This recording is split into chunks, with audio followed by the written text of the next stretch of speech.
वक्त की बड़ी और अहम खबर सबसे पहले आपको बता दें उत्तराखंड से, जहां पर एक हेलीकॉप्टर क्रैश की खबर है। उत्तराखंड से केदारनाथ के रूट पर गौरीकुंड के जंगलों में हेलीकॉप्टर क्रैश हुआ है।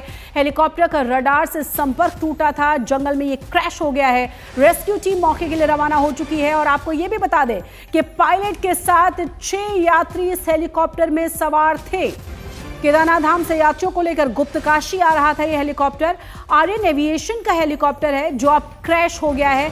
ज्यादा जानकारी के साथ हमारे संवाददाता अरविंद शर्मा जुड़ गए, अंकित शर्मा जुड़ गए। अंकित को हम रुक करेंगे। अंकित, क्या जानकारी है? शशि, देखिए, एक सुबह बहुत ही दुखद घटना सामने आ रही है। एक हेलीकॉप्टर जो कि केदारनाथ से 5:30 बजे के आसपास उड़ा था और उसको गुप्तकाशी लैंड करना था, लेकिन हेलीकॉप्टर लापता हो गया और अब ये बताया जा रहा है कि गौरीकुंड के जंगलों में इसके क्रैश होने की खबर आ रही है। हालांकि खबर की अभी पुष्टि नहीं हुई है क्योंकि लगातार एसडीआरएफ और जो सिक्योरिटी एजेंसीज हैं वहां पहुंचने की कोशिश कर रही हैं। काफी घना जंगल है, केदारनाथ सेंचुरी का ये पूरा एरिया है और ऊंचे पहाड़ों पर ये जंगल है और यहीं पर कहीं हेलीकॉप्टर हो सकता है, क्योंकि 5:30 बजे हेलीकॉप्टर जो सुबह उड़ा था उसमें 6 यात्री सवार थे, पायलट समेत। और बताया जाता है कि इसको गौरीकुंड पहुंचना था, क्योंकि 5 मिनट का समय लगता है केदारनाथ से नीचे फाटा या गुप्तकाशी पहुंचने में। तो इसको गुप्तकाशी जो है 5:35 या 5:40 पे पहुंच जाना था, लेकिन अब तक नहीं पहुंच पाया है। खराब मौसम वजह बताया जा रहा है कि खराब मौसम के बावजूद हेलीकॉप्टर लगातार सॉर्टीज लेते हैं और खराब मौसम की वजह से अपना रास्ता ये भटक गया और ऐसा माना जा रहा है कि किसी जंगल में इसके क्रैश होने की सूचना है। फिलहाल एसडीआरएफ और लोकल अथॉरिटीज यहाँ पर पहुंचने की कोशिश कर रही हैं और वहां पहुंच के क्या असली स्थिति है, कितने लोग हताहत हुए हैं, इसकी जानकारी मिल पाएगी। अंकित, ये भी हमें बताएं कि अभी मौसम कैसा है, क्या और जानकारी मिली है और क्या बाकी की जो हेलीकॉप्टर सेवाएं हैं वो सुचारित रूप से चल रही हैं या खराब मौसम की वजह से कुछ समय के लिए उन्हें रोका गया है? अभी फिलहाल जो हेली सर्विसेज हैं उन्हें रोका गया है क्योंकि एक घटना सबके सामने आई है और डीजीसीए ने कड़े कानून पिछली जो अभी हाल ही में एक हेलीकॉप्टर की घटना हुई थी जिसमें सीधे हेलीपैड से नीचे अगर हाईवे पे लैंड हो गया था हेलीकॉप्टर, उसके बाद डीजीसीए ने कड़ा एक्शन लिया था और एक एविएशन का लाइसेंस भी कैंसिल किया था, उनको उड़ाने रोकने का आदेश दिया था। और इसके बाद डीजीसीए ने आदेश दिया था कि सुबह 6 बजे के बाद जो है वो हेली उड़ाने होनी चाहिए। इतनी सुबह हेली उड़ान हो रही है, ये भी एक सवाल है और ये 5वां हादसा है अब तक देखा जाए तो। केदारनाथ धाम में जैसे ही यात्रा शुरू हुई थी उसके बाद ये पूरे 4 धाम में 5वां हादसा माना जा रहा है। इससे पहले भी गंगोत्री में 6 लोगों की मौत हो गई थी जब वो यमुनोत्री से गंगोत्री जा रहे थे। तो देखा जा रहा है कि खराब मौसम कई बार कारण बनता है और ऐसे में जब हेली सर्विसेज जब डीजीसीए से उड़ान की परमिशन लेती हैं तो डीजीसीए क्या देखता है कि खराब मौसम है या फिर टेक्निकलिटीज है। अभी हमारे सामने इतना बड़ा विमान हादसा हुआ है, उससे डीजीसीए क्या सबक ले रहा है, ये देखने वाली बात होगी, क्योंकि लगातार एक के बाद एक हेली ऑपरेटर जो हैं हेली सर्विसेज को चलाते हैं, एक के बाद एक हेली उड़ाने भरते हैं। तो ये कहीं ना कहीं बहुत असर डालता है पायलट्स के मनोबल पे, पायलट्स का जो दिमागी जो उनका जो रिएक्शन का जो टाइम बिल्कुल अंकित, और जैसा कि आप कह रहे हैं कि 6 बजे से परमिशन है, 5:30 बजे का समय, बहुत ही डेंस जंगल की आप बात कर रहे हैं। अगर इतना घना जंगल है, एकदम सुबह का समय है, बहुत मौसम अगर खराब है तो और ज्यादा चांसेस बढ़ जाते हैं, रिस्क बढ़ जाता है हादसों का। जी जी, क्योंकि अभी कुछ ही दिनों पहले हमने एक हेलीकॉप्टर की लैंडिंग देखी थी केदारनाथ की, जिसका जिक्र आप शायद कर रहे थे। लगातार जैसे बाल जान बची है, वो भी एक बड़ा हादसा हो सकता था। जी, और बिल्कुल उससे पहले अगर हम 2 महीने 3 महीने पहले जाएं तो यमुनोत्री से गंगोत्री जाते में जो हेली हादसा हुआ था उसका कारक भी खराब मौसम बना था और उसकी रिपोर्ट आना भी बाकी है और उसमें 6 लोगों की मौत हो गई थी, जिसमें कि पायलट भी मौजूद थे और ऐसे ही घने जंगल में उनका विमान का अवशेष मिला था। इसी तरीके से माना जा रहा है कि विमान भी अपना रास्ता भटक गया और खराब मौसम अक्सर क्योंकि केदारपुरी की घाटी में मौसम 2-2 मिनट में बदलता है और आज भी मौसम वहाँ खराब बताया जा रहा है। और जिस क्षेत्र में ये हेलीकॉप्टर का क्रैश होना या फिर ये लापता हुआ है उसके पूरे क्षेत्र में खराब मौसम अक्सर बना रहता है और काफी घना जंगल है, काफी रिमोट एरिया है। क्योंकि एक जमाने में वो ट्रैकिंग का एरिया हुआ करता था और काफी संकीर्ण एरिया है, वहां पहुंचना बेहद ही मुश्किल है।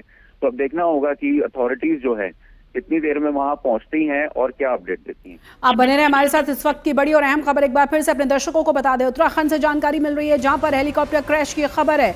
आपको ये भी बता दें कि केदारनाथ के रूट पर गौरीकुंड के जंगलों में हेलीकॉप्टर क्रैश की जानकारी मिल रही है। काफी देर पहले ये हेलीकॉप्टर लापता हो गया था, रडार से संपर्क पूरी तरह से टूटा और उसके बाद जंगल में ये हेलीकॉप्टर क्रैश कर गया है।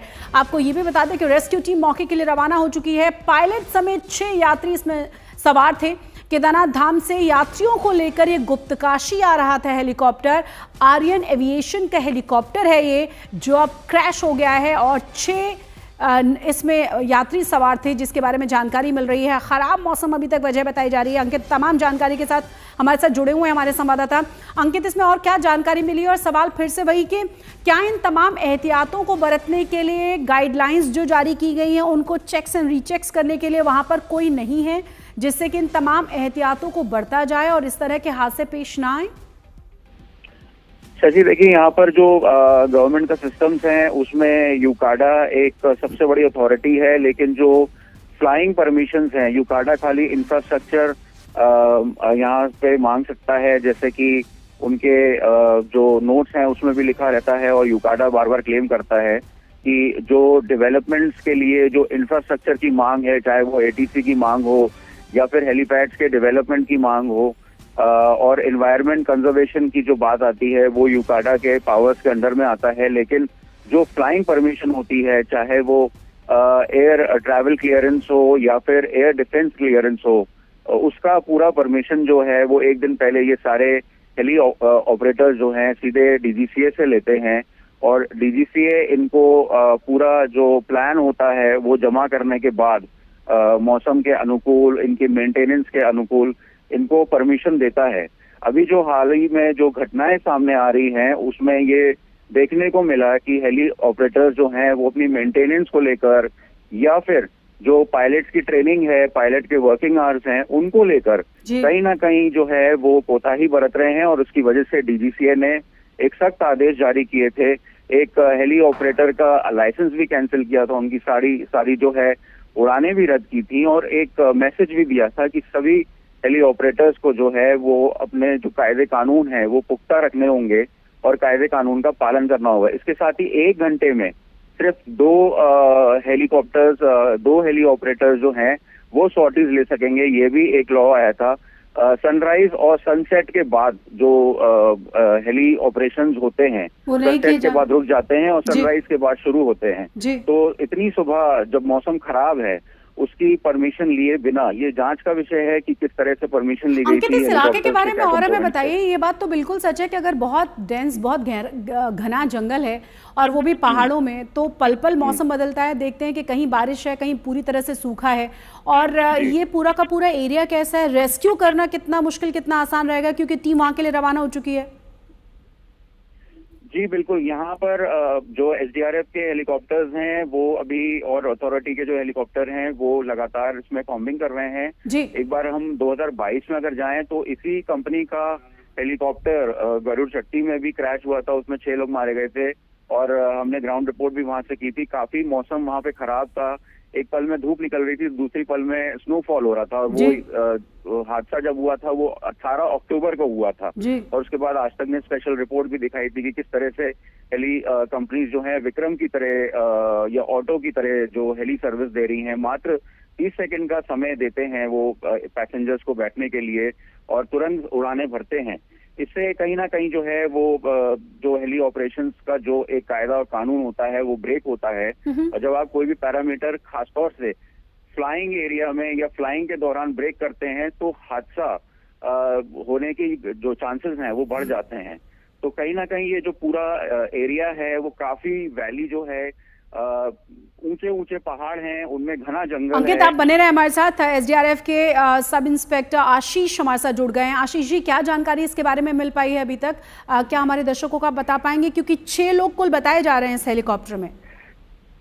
मैडम, वो संभावनाएं हैं, अभी जो सूचना है वो क्लियर नहीं है, वो तो मौके पे जाके स्पष्ट हो पाएगी जी। लेकिन जो सूचना है वो लगभग यही है कि जो हेली केदारनाथ से आपका फाटा के लिए निकला था आर्यन का, जी उसके मिस होने की सूचना थी।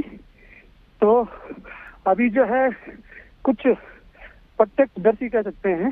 कितने समय तक संपर्क नहीं हो पाया? कितना समय हो गया है कि संपर्क पूरी तरह से टूटा हुआ है इस हेलीकॉप्टर के साथ? मैडम एक टाइमिंग तो हमें भी पता नहीं चली, क्योंकि हमें जैसी सूचना मिली हम मौके के लिए रवाना हो चुके थे। और जो घटनास्थल है वो लगभग 7 से 8 किलोमीटर उधर ऊपर पैदल मार्ग है जो बताया जा रहा है। तो लोकल के आदमी भी हमारे साथ हैं। हमने लगभग 3.5-4 किलोमीटर का ट्रैक कंप्लीट कर दिया है और लगभग 2-2.5 किलोमीटर बाद घटनास्थल पर पहुंचने वाले हैं।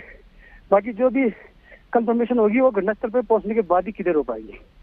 मौसम कैसा है सर वहाँ पे? क्या खराब मौसम इसकी बड़ी वजह बताई जा रही है? हो सकता है मैडम, क्योंकि मौसम प्रॉब्लम है या क्या प्रॉब्लम है वो तो उसके घटनास्थल पर पहुंचने के बाद ही पता चल पाएगा। बाकी मौसम आज खराब है, यहाँ पे बादल लगे हुए हैं। और सर आपकी टीम को कब सूचना मिली इसके बारे में? मैडम हमारी टीम को लगभग 1 घंटे का टाइम हो चुका, लगभग 1 घंटा या 45 मिनट का टाइम हो चुका है जी। और वहाँ से लगभग 5-6 किलोमीटर का बाय रोड ट्रैक है जी। उसके बाद वहाँ से फिर 7 से 8 किलोमीटर पैदल ऊपर पहाड़ी पर चलना है। तो हमारे द्वारा लगभग 4 किलोमीटर के समथिंग ट्रैक कंप्लीट कर दिया गया है और कुछ ही देर में हम घटनास्थल पर पहुंचने वाले हैं। बाकी जो भी अपडेट होगा वो वहाँ पे पहुंचने के बाद ही क्लियर होगा। बहुत बहुत शुक्रिया आशीष जी हमसे बात करने के लिए। एसडीआरएफ एनडीआरएफ वैसे भी देवदूतों की तरह हर जगह पर रेस्क्यू करने के लिए हमें नजर आती हैं, जहां जहां आपदा है, जहां जहां मुश्किलें हैं, जहां जहां लोग फंसे हुए हैं। देखिए जैसा कि उन्होंने बताया कि कई किलोमीटर लंबा ये ट्रैक है, 5 किलोमीटर से ज्यादा लंबा ट्रैक इनकी टीम क्रॉस कर चुकी है। कुछ दूरी और उन्हें आगे बढ़ना है और तब जाकर जगह पर पहुंचेंगे। लगभग 45 मिनट पहले जानकारी दी गई थी कि इस तरह का हादसा हुआ है, संपर्क टूटा हुआ है। हालांकि अभी साफ नहीं हो पाया है कि हुआ क्या है, वजह क्या रही है इसकी।